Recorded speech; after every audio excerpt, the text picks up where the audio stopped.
విరగట్టి ఊళ్ళోకి వచ్చనమ్మా చాలారి పూలు పెట్టి జాతరులు తెచ్చనమ్మా తంగేరు పూలు పెట్టి రంగాణ దూకేనమ్మా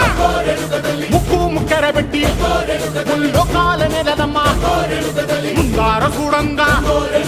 మున్నూరు కన్నులమ్మా ఎనకాల చూడంగా ఏనూరు కన్నులమ్మా సాధు సిద్ధులంతా సాగిల పట్టరమ్మా మహారాజు రాజులంతా మొగారిల్లిరమ్మా కోరిక కోరంగా రంగులు పూసినాము ఆశలు తీరంగా ఏసాలు వేసినాము నీకన్నా పెద్ద దిక్కులో కాన ఎక్కడుంది నైవేద్యం ఎట్టంగా మా కాడ ఏమిటుంది మనలన్నీ అలకించి మరమీయవే తల్లి